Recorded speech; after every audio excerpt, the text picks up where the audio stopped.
আসসালামু আলাইকুম গাইস, কেমন আছেন? আশা করি ভালো আছেন। আলহামদুলিল্লাহ, আপনাদের দোয়া আমিও ভালো আছি।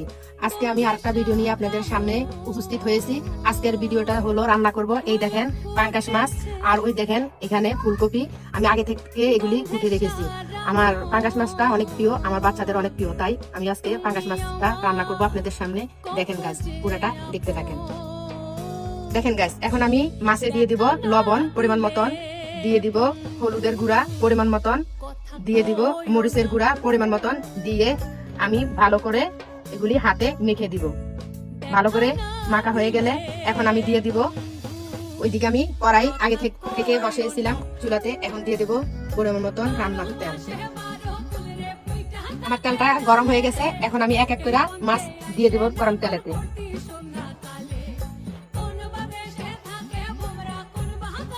আমার মাছ দেওয়া হয়ে গেছে, এখন কিছুক্ষণের জন্য রেখে দিব। মাছগুলোকে এখন আমি উল্টিয়ে দিব।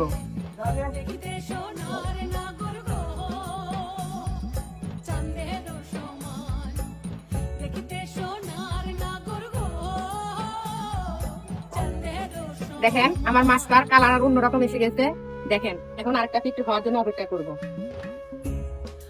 গাইস দেখেন আমার মাছ ভাজা হয়ে গেছে, এখন আমি এক একটা করে উঠিয়ে নিব। দেখেন আমার মাছের কালারটা। এখন এই তেলেতে আমি দিয়ে দিব পেঁয়াজ রসুন বাটা, দিয়ে আমি ভালো করে নেড়ে নিব। আমি একটু পেঁয়াজ বাটা রসুন বাটাটা ভালো করে লাল লাল হলে তারপরে দেখেন আমি দিয়ে দিচ্ছি পরিমাণ মতন লবণ, তারপরে দিয়ে দিব হলুদের গুঁড়া,